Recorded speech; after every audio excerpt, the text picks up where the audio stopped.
I've never been the kind of guy who expects the world to stop spinning just for me. Life's been good enough, steady job, decent house, a family that gets by. But turning 40? That felt different. For weeks, Brielle kept dropping these little hints, her voice all playful and mysterious, saying, "Just wait, Julian. Something big is coming." I'd catch her smiling at me over breakfast, her brown eyes sparkling like she was hiding a secret she couldn't wait to spill. Skylar, my 19-year-old daughter, would nudge me at the dinner table and ask weird questions like, "Dad, what's your favorite cake flavor?" Maddox, my 21-year-old son, even checked my work schedule, asking what days I'd be off.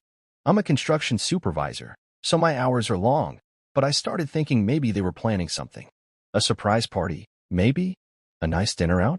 I didn't need much, just a little sign they cared. I let myself hope, you know? I let that tiny spark grow in my chest as my birthday got closer. I'd come home from work, tired and dusty, picturing balloons or a happy birthday banner taped to the living room wall. So, on the big day, March 29th, 2025, I pulled my truck into the driveway, my heart beating a little faster than usual. The sun was dipping low, painting the sky orange, and I sat there for a second, gripping the steering wheel, telling myself not to get too excited. I grabbed my lunchbox and stepped out, the gravel crunching under my boots as I walked up to the front door. I turned the key, pushed it open, and nothing. The house was dark, silent, empty. No warm smell of food hit me. No laughter or footsteps rushing to greet me. The living room stretched out in front of me, bare, no decorations, no candles, no nothing. I flicked on the light, half expecting someone to jump out and yell, "Surprise." But the switch just buzzed, and the bulb hummed to life, showing me the truth. The couch sat there, same as always. The TV was off. The kitchen counter was clean. No cake, no plates, no mess of a party being prepped. I dropped my lunchbox on the table, the thud echoing in the quiet, and stood there, staring at the empty space where my family should have been.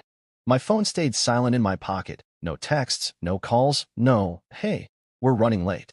I walked through the house, my work boots leaving faint dirt marks on the hardwood. Upstairs, the beds were made. Skylar's room smelled like her lavender spray, but her backpack was gone. Maddox's sneakers weren't by the door.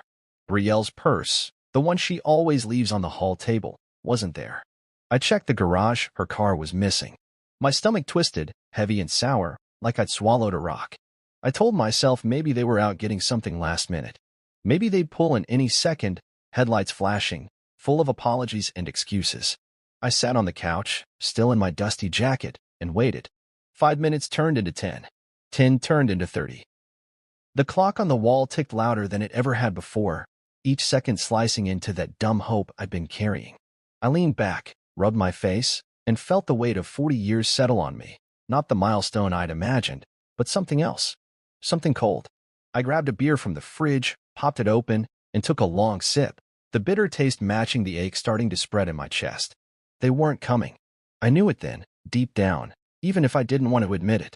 I'd spent weeks building up this moment in my head, picturing their faces, their voices, some kind of celebration to mark me hitting the big 4-0.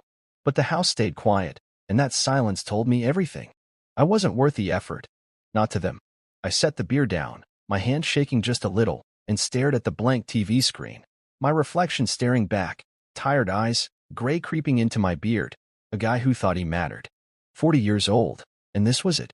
An empty house, a warm beer, and a family that didn't even leave a note. I didn't know what hurt more, the fact they forgot or the fact I'd let myself believe they wouldn't. Either way, I wasn't moving from that couch. Not yet. I'd wait a little longer, just in case. But that spark? It was gone. Snuffed out by the dark, quiet truth of my birthday night. 3 hours after I sat down on that couch, the beer was warm in my hand, and the house was still as empty as a ghost town. I'd been staring at the wall, trying to figure out what I did wrong, why nobody bothered to even call. My phone sat on the coffee table, screen black, mocking me with its silence. I'd checked it a dozen times, nothing. No missed calls, no texts, just the same old lock screen of me and Brielle from last summer, smiling at some barbecue. I didn't want to feel sorry for myself, but damn, it was hard not to. 40 years old, and this was my big day? I grabbed my phone again, more out of habit than hope, and opened Instagram. I don't usually scroll much, too many ads and fake smiles, but something told me to look. And there it was, staring me in the face like a punch to the gut. A photo of Brielle, Skylar, Maddox, and her parents, Greg and Rochelle, all grinning on a beach. White sand stretched out behind them, waves crashing in, the sun setting all golden and perfect. Brielle had a cocktail in her hand, her sunglasses pushed up on her head, laughing like she didn't have a care in the world. Skylar was splashing in the water, her hair wet and wild. Maddox stood there, shirt off, holding a beer, smirking at the camera. Greg and Rochelle were lounging in chairs, looking smug as ever. The caption under Maddox's post hit me like a brick. "He won't even notice we're gone, LOL." I read it again, then a third time, just to make sure I wasn't seeing things. My own son wrote that. My family, my whole damn family, was at some fancy resort, living it up, while I sat here in the dark. And they thought it was funny. I scrolled through more posts. Skylar had a story up, her sipping a drink with a little umbrella, tagging some place called Paradise Cove Resort. Brielle posted a selfie with Rochelle, captioned, "Family time is the best time. Family time. Without me." I dropped the phone on the couch like it burned me and stood up, my legs shaky. My chest felt tight, like someone was squeezing it, and my hands clenched into fists. I walked to the kitchen, grabbed a bottle of whiskey from the cabinet, the good stuff Brielle got me for Christmas, and poured a glass. No ice, no mixer, just straight. I took a big gulp, the burn sliding down my throat, and leaned against the counter, staring at the floor. They didn't forget. That's what got me. This wasn't some accident, some last-minute thing where they meant to call but didn't. They planned this. They packed bags, got on a plane, and left me behind, laughing about it like I was some joke. I pictured them at the airport, checking in, probably saying stuff like, "Oh, Julian's fine, he's always working anyway." I took another sip, slower this time, letting it sit on my tongue. The house felt bigger than ever, the silence pressing in from every corner. I walked back to the couch, whiskey in hand, and picked up the phone again. I zoomed in on the photo, Maddox's stupid grin, Skylar's carefree wave, Brielle's easy laugh. They looked happy, happier than they ever did here with me. I set the glass down and rubbed my eyes, feeling the sting of something I wouldn't call tears, not yet. I wanted to text them. I wanted to call and yell, "What the hell is this? It's my birthday." But I didn't. What would I even say? Come home? Explain? They'd just laugh more, or worse, feel sorry for me.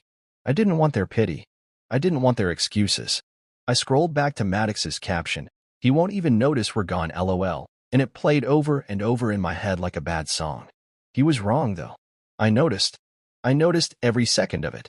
The whiskey bottle sat there, half empty now, and I poured another glass, my hands steadier this time. I wasn't mad, not the loud, yelling kind of mad. It was quieter, deeper, like a fire starting low in my gut. They thought I wouldn't care. They thought I'd just shrug and go to bed like nothing happened.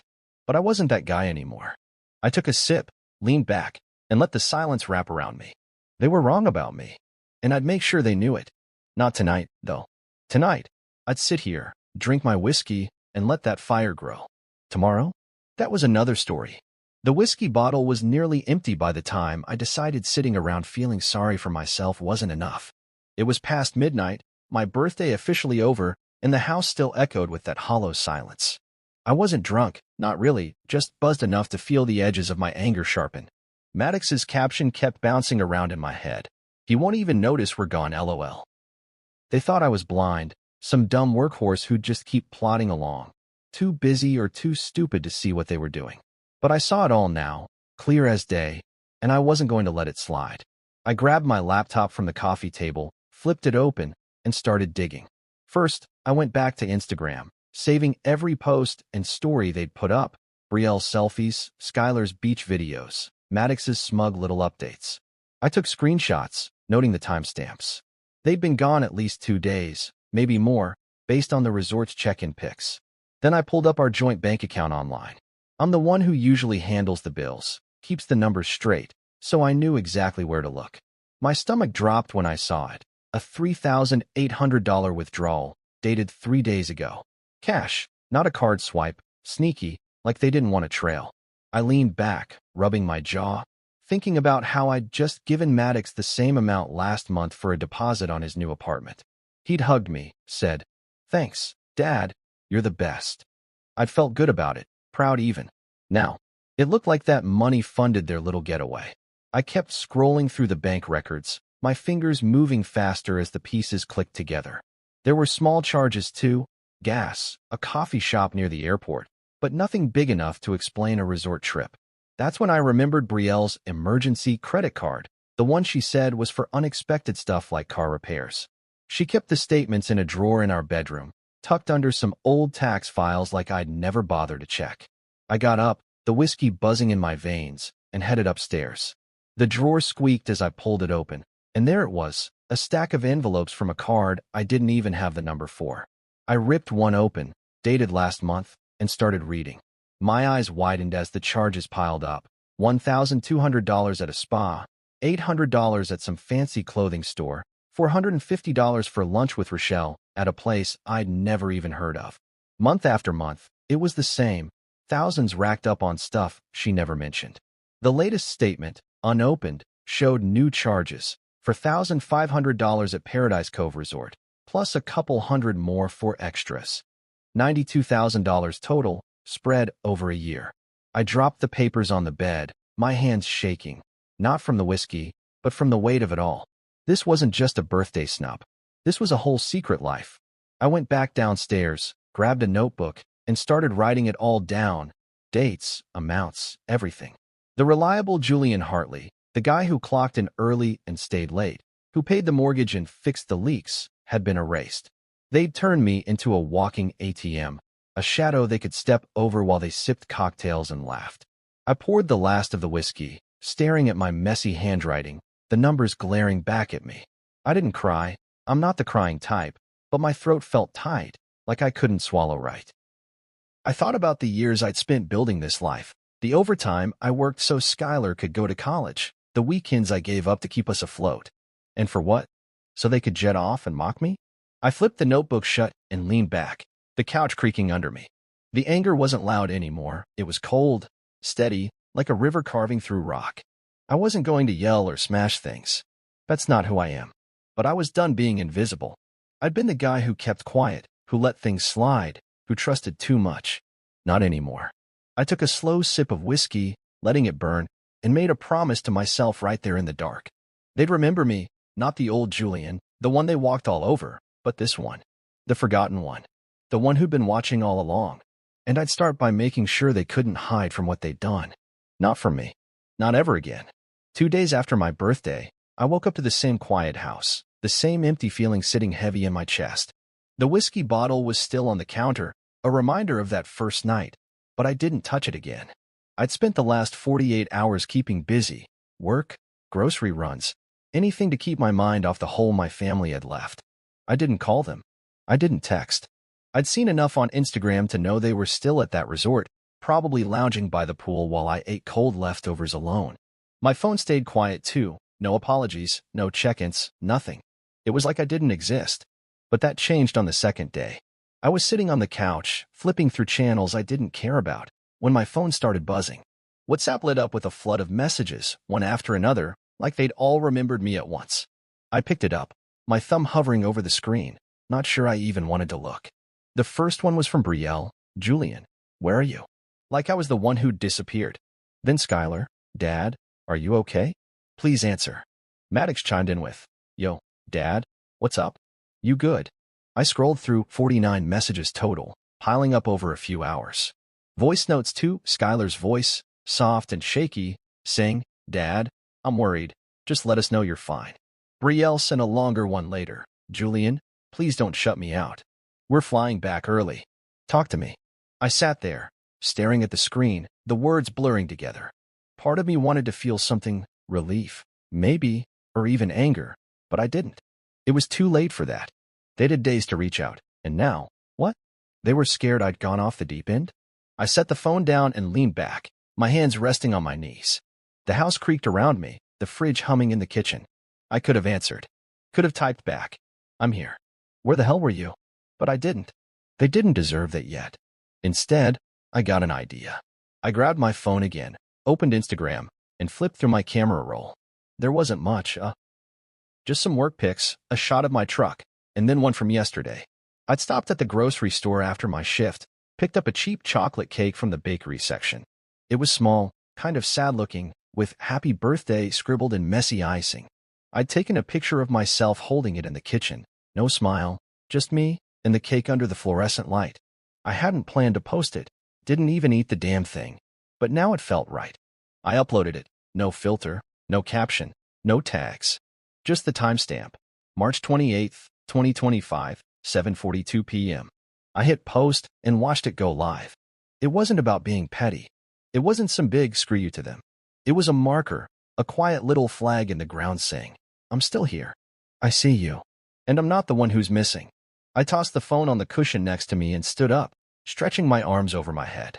My back popped from too many hours on the couch, and I walked to the window, peering out at the dark street. The neighbors' lights were on, warm and yellow, families inside doing normal stuff. My house felt like a shell, but I wasn't sad about it, not anymore. Those 49 messages kept buzzing in my mind, though. They weren't apologies. Not really. They were panic, maybe guilt, but not remorse. Brielle's "don't shut me out" stuck with me the most. She didn't get it. I wasn't shutting her out. She locked me out days ago, and now she wanted back and like nothing happened. I shook my head, a dry laugh slipping out. Skylar's voice note played in my head too, her worry tugging at me a little. She's my girl, always has been, but even she'd gone along with this. Maddox? He'd probably just shrug it off if I called him out. I walked to the kitchen, grabbed a glass of water, and leaned against the counter, sipping it slow. My phone buzzed again, another message, probably number 50, but I ignored it. They'd see the post soon enough. They'd know I wasn't sulking or lost. I was right here, watching, waiting. The cake sat on the counter still, untouched, the icing starting to crack. I didn't need it. Didn't need their rushed words either. What I needed was something they couldn't give me yet, answers. And I'd get them, one way or another. For now, I'd let them squirm. Let them wonder. Because I wasn't the guy they thought I was anymore. Not after this.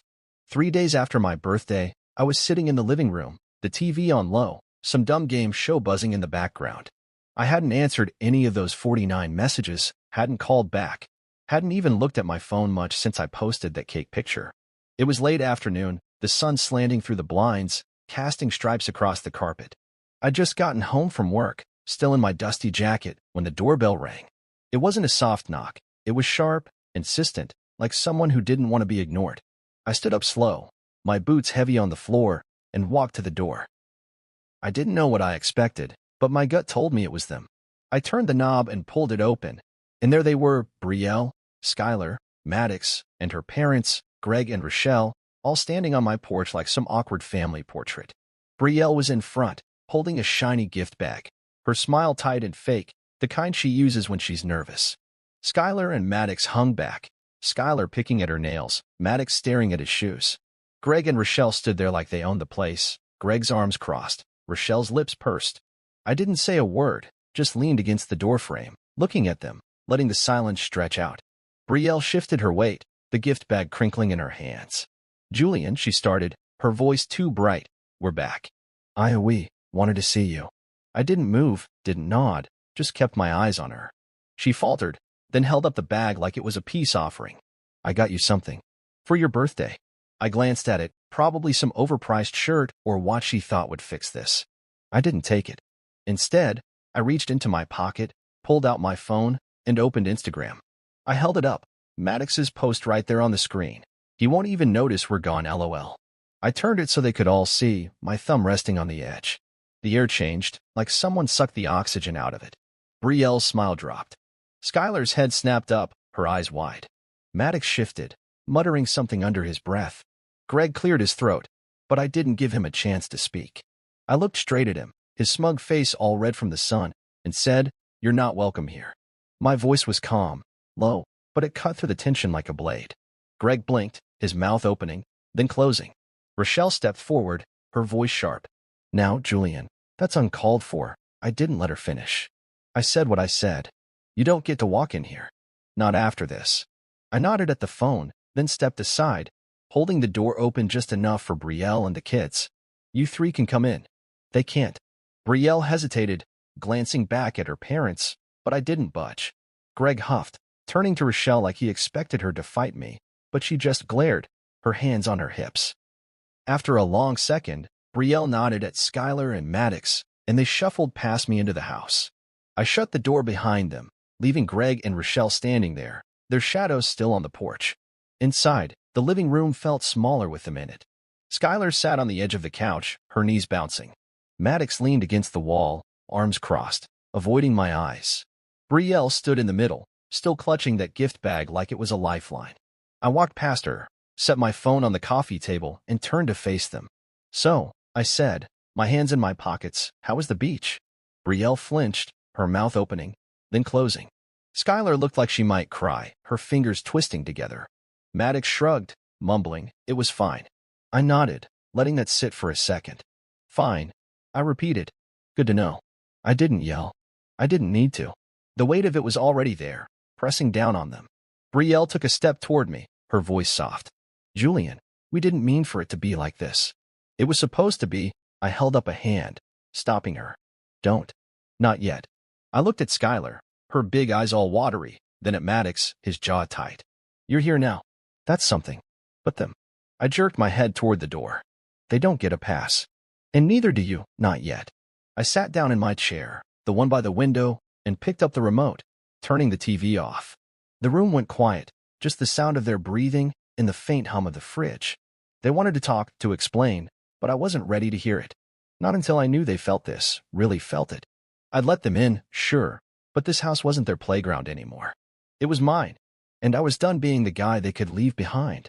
The air in the kitchen felt thick as I stood there, facing Brielle, Skylar, and Maddox.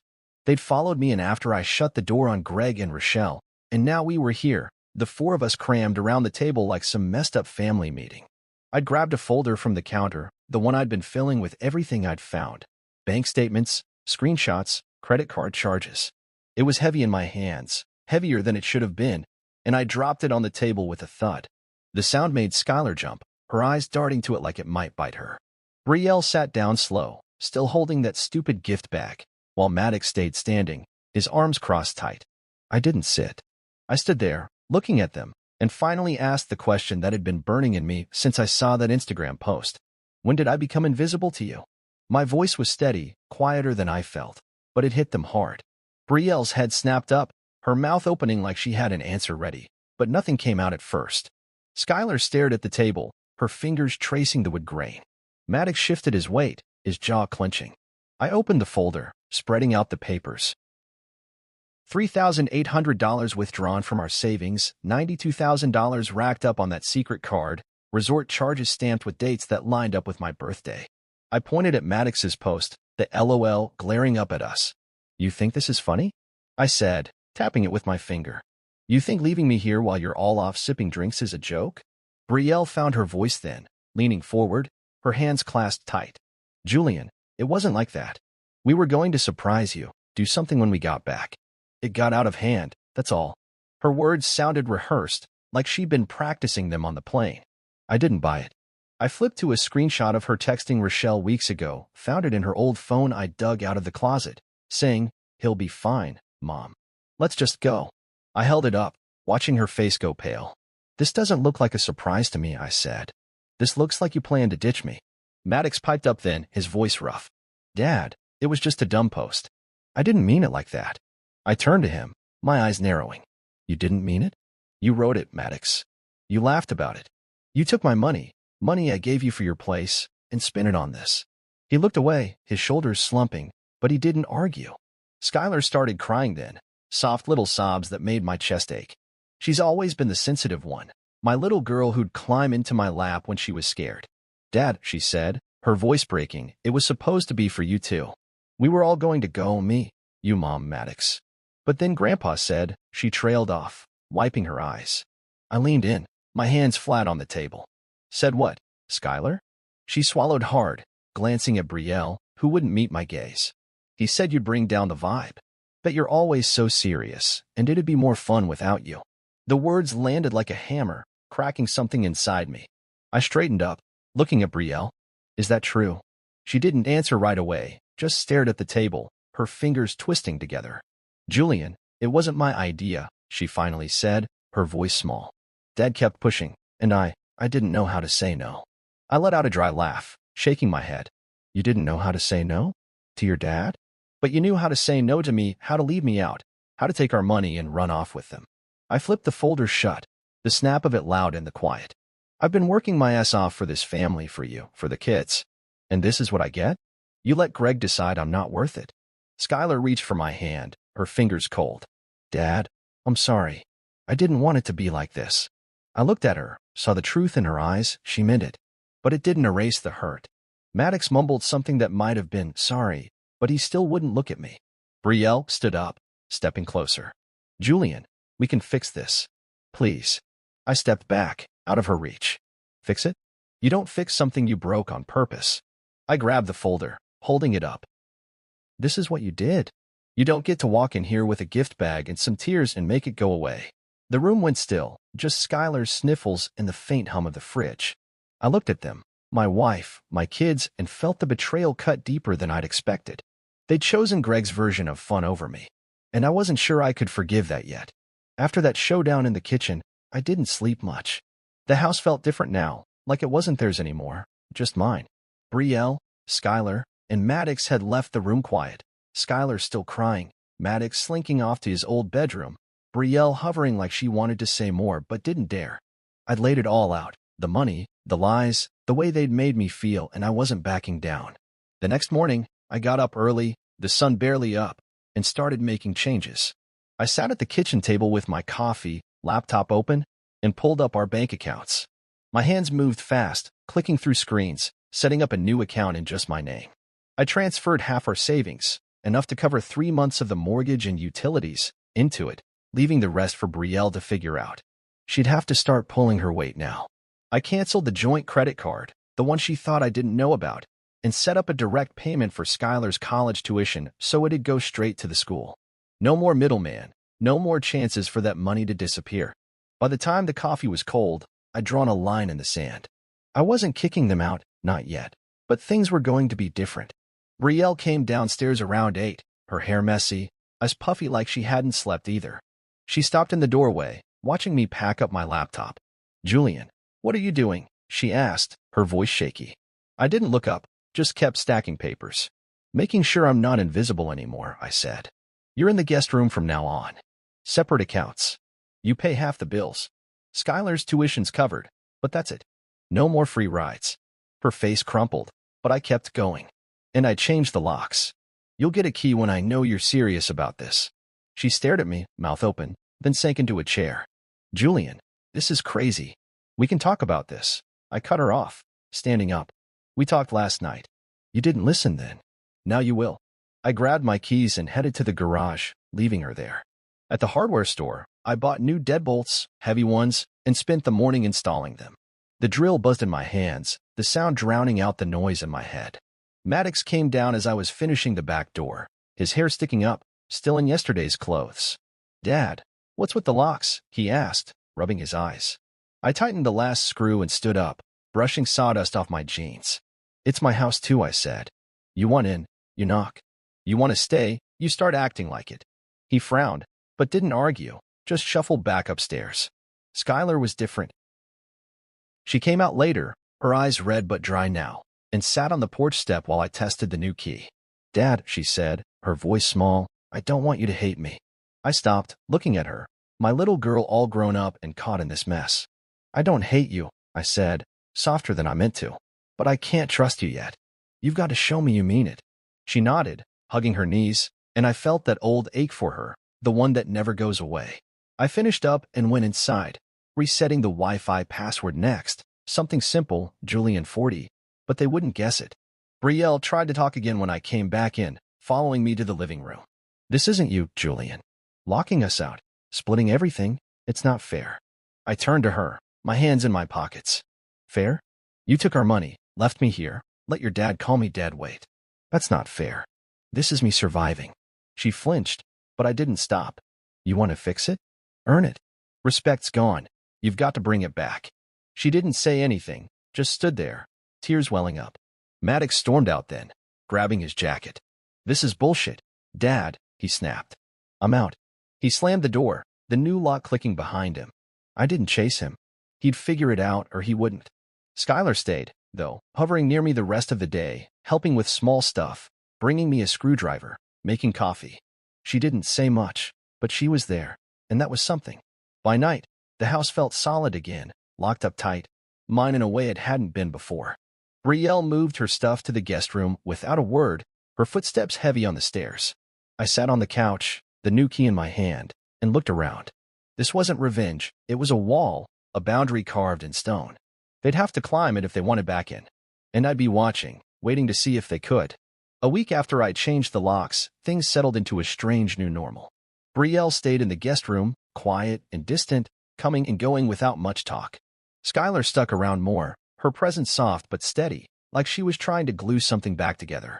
Maddox hadn't come back since he stormed out, and I didn't push him, let him cool off, figure out what he wanted. I kept busy with work, the construction site a welcome distraction, the noise of hammers and saws drowning out the mess at home. But trouble showed up again on a Saturday morning, right when I thought I could breathe. I was in the garage, tinkering with my truck's oil filter, when I heard a car pull into the driveway. I wiped my hands on a rag and stepped out, squinting against the sun. Greg's silver SUV sat there, engine still running, and he climbed out, his face red and tight like he'd been stewing all week. Rochelle stayed in the passenger seat, her arms crossed, glaring through the windshield. I leaned against the garage door, rag in hand, and waited. He marched up, stopping a few feet away, his voice loud enough to wake the neighbors. "Julian, what the hell do you think you're doing?" he barked. "Locking my daughter out, cutting her off. You're destroying this family." I didn't flinch, just looked at him, letting him puff himself up. He was taller than me, broader too, but I wasn't intimidated. Not anymore. "Destroying it?" I said, keeping my tone even. "Funny, I thought that started when you took them all to a resort and left me behind." He waved a hand, dismissing me. "That was a trip. A break. You're blowing this out of proportion, acting like some midlife crisis nutcase." I stepped forward then, closing the gap just enough to make him shift back. "A break," I repeated. "How much did it cost, Greg? That little break?" He blinked, caught off guard, then shrugged. "I don't know, about $7,500. What's that got to do with anything?" I nodded, letting that number hang there, then said, "I put $25,000 into Skylar's education last year. Paid for her books, her dorm, her classes. What have you done for her future?" His mouth opened, then shut, his face going redder. I didn't stop. "You don't get to stand here and lecture me about family. You decided I wasn't worth bringing along, convinced Brielle I'd ruin your fun. And now you're mad I'm not rolling over for it?" Rochelle climbed out of the car then, her heels clicking on the pavement. "Julian, you're being ridiculous," she snapped. "Brielle's a wreck because of you. She's saying you're cold, unreasonable." I cut her off, my voice sharp now. "She's a wreck because she got caught. You don't get to spin this on me." Greg took a step closer, pointing a finger. "You watch how you talk to us. We're her parents, and I'm her husband." I shot back. Or I was, until you helped her forget that. They stood there, fuming, but I didn't back down. I'd had enough of their high-and-mighty act. "Go home," I said, turning back to the garage. "This isn't your fight." Greg huffed, muttering something about me being ungrateful, then stormed back to the car. Rochelle followed, throwing one last glare over her shoulder. They peeled out, tires squealing, and I watched them go, the rag still clenched in my fist. Later that day, I checked Facebook, should have known better, and saw Brielle's latest post. Sometimes people change, and not for the better. Midlife hits hard. A dozen likes, a few sad emojis, comments from her friends saying, "Stay strong, girl." I stared at it, the words twisting in my gut. She was painting me as the bad guy, the cold one, like I'd snapped for no reason. I could have posted something back, dumped the receipts, the screenshots, the truth, but I didn't. Let her have her story. The people who mattered knew what happened. My buddy Pete from work called that night, asking if I was okay. He'd seen the post. "She's full of it," he said. "We all know you, man. You don't flip out over nothing." I thanked him, hung up, and sat on the couch, the house quiet again. Skylar came down a little later, curling up next to me with a mug of tea. "Dad," she said, "I don't care what Mom says. You're not the one who's wrong." I put an arm around her, feeling her lean into me, and nodded. "Thanks, kid. I didn't need the world to see it. I had the folder, the facts, the loyalty of the ones who stuck around." Greg could yell, Brielle could post, but I knew the truth. And that was enough for now. Weeks had passed since Greg's blow-up in the driveway, and the house had settled into a rhythm I could live with. It wasn't peaceful, exactly. More like a ceasefire, everyone figuring out where they stood. Brielle stayed in the guest room, coming and going with her head down, her words short and careful. Skylar was around a lot, popping in after classes, Her quiet company a lifeline I didn't know I needed. Maddox, though, he'd been a ghost since he stormed out, and I let him be. He's my son, sure, but he's a man now, and men have to face their choices. Then one Tuesday, my phone rang while I was eating lunch at the construction site, a sandwich in one hand, dust all over my boots. It was Maddox. I set the sandwich down, wiped my hands on my jeans, and answered. "Dad," he said, his voice low, "can we talk?" I leaned against the truck, the sun hot on my neck. "Yeah," I said. "What's up?" He hesitated, then, "I'm in a jam. Rent's due, and I'm short. Can you help?" I didn't answer right away, just listened to the hum of the site around me. Drills whining, guys shouting. Part of me wanted to say no, let him sink a little, feel the weight of that LOL he'd thrown at me. But he was still my kid. "Come by tonight," I said. "We'll figure it out." He showed up around 7, his hoodie wrinkled, hair a mess, looking like he hadn't slept. I let him in, the new lock clicking behind us, and we sat at the kitchen table. "How short are you?" I asked, pouring him a glass of water. He stared at it, not drinking. 600.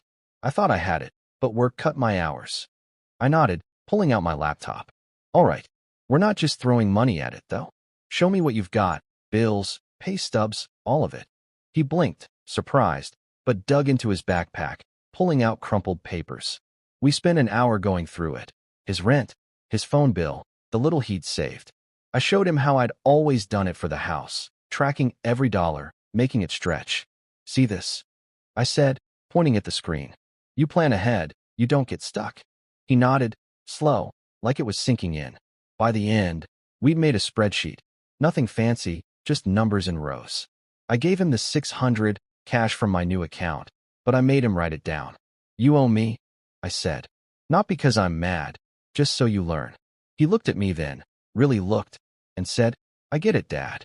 He didn't say sorry, not out loud, but later that night, I noticed his Instagram was gone. No posts, no profile, just a blank space where that caption used to be. He asked if he could come by Sundays, just to hang out, and I said yeah, feeling something shift between us. Skylar kept coming too, her visits more regular now. She'd sit with me on the couch, watching old movies, or help in the garage, handing me tools while I fixed stuff. One night, she hugged me tight before leaving, whispering, "I'm glad you're my dad." It hit me hard, that little crack of light in all this dark. Brielle, though, she was still a puzzle. Some days, she'd try nostalgia, talking about when we met, how we'd laughed over cheap pizza. Other days, she'd blame me, saying I'd pushed her away with the locks and the accounts. I didn't bite either way. "You pushed first," I'd say, and she'd go quiet, retreating to her room. I wasn't holding my breath for her to change. She liked her story too much, the one where I was the problem. But I didn't need her to see me anymore. Maddox's Sundays turned into a routine, him showing up with coffee, us working on his budget or just talking. He didn't say much about the trip, but I could tell he was carrying it, that guilt simmering under his tough act. Skylar stayed caught in the middle, loving us both, but she picked me more often, her loyalty clear in the way she'd linger. The fractures were still there, big ones, jagged and raw, but these first steps, these moments with my kids, felt like something solid. I'd let Brielle figure her own path.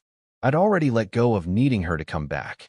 The kids, though, they were enough to keep me going, enough to start rebuilding on. A month after my 40th birthday, I woke up to a quiet house, the kind of quiet that doesn't feel empty anymore, just still, like the world's holding its breath. It was a Saturday, the sun creeping through the blinds, painting the living room in soft gold. I sat up on the couch where I'd fallen asleep, a blanket tangled around my legs, the TV off for once. My coffee mug from last night sat cold on the table, next to my phone, which buzzed with a new email. I rubbed my eyes, stretched, and picked it up. It was from my divorce lawyer. Short, simple, saying Brielle's attorney had reached out. No fight, no drama, just paperwork moving forward. I set the phone down, leaned back, and let that sink in. It wasn't a shock.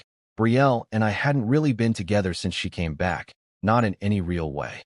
The guest room, the separate accounts, the way we barely talked, it was all leading here. I didn't feel sad, though. Maybe I should have, but I didn't. I felt clear, like I could see myself again, not just the guy who paid bills or fixed things, but me, Julian Hartley, a man who'd made it through the mess. I got up, made fresh coffee, and stood by the kitchen window, watching the street wake up.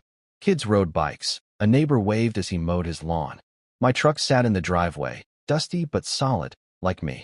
I thought about that night a month ago, the dark house, the whiskey, the Instagram post that started it all. It felt far away now, like it happened to someone else. I'd changed since then, not loud or flashy, but deep, in a way I could feel in my bones. Later that day, I opened my laptop and logged into Facebook. My status still said, married, but that didn't fit anymore. I clicked edit, my fingers hovering, then typed, it's complicated. I hit save, watched it update, and sat back. It wasn't a big statement. No one needed the details, but it was true. Life was complicated. Family was messy. Love left scars. Some you could see, some you couldn't. I scrolled through my feed, saw a picture Skylar posted last night. Her and me in the garage, me holding a wrench, her laughing. Best dad ever, she'd captioned it. I smiled. A real one, the kind that warms you up inside. Maddox had texted earlier too, saying he'd be by tomorrow with coffee, like always. They were still here, my kids, picking up the pieces with me. Brielle was upstairs, probably packing more of her stuff. She'd been moving things out bit by bit. No fuss, just quiet steps away. I didn't stop her. She'd made her choice long before the papers came, and I'd made mine. I walked outside, the air cool on my face, and sat on the porch steps. The neighborhood buzzed around me, alive and normal, and I felt part of it again, not stuck, not invisible. I thought about the last month, Greg's yelling, Brielle's stories, the way Skylar and Maddox came back, slow but sure. It wasn't perfect. It wasn't easy, but it was mine. My phone buzzed again, a text from Pete, my work buddy. Saw the status. You good, man? I typed back, yeah, better than good. He sent a thumbs up, and I put the phone down, looking out at the street. 40 wasn't what I'd expected. No party, no big celebration, but it gave me something better. Clarity. I could see myself now, not as the guy they forgot, but as the one who stood up, who claimed his place. Skylar saw it. She stuck by me. Maddox was starting to. His Sunday visits proof he wasn't running anymore. Even my crew at work noticed, one of them saying last week, "You seem different, Hartley." Lighter. I was. The weight of being invisible, of carrying them all without them knowing, was gone. I let it go, piece by piece, and built something new. The divorce wasn't a loss. It was a door closing so I could open another. I stood up, brushed off my jeans, and went back inside. The house smelled like coffee, like home, and I grabbed my mug, taking a long sip. I didn't need balloons or a cake. I didn't need Brielle's gift bag or Greg's approval. Being seen by my kids, my friends, and most of all, by myself, was the gift I'd claimed. 40 wasn't a milestone they gave me. It was one I took, and that was enough.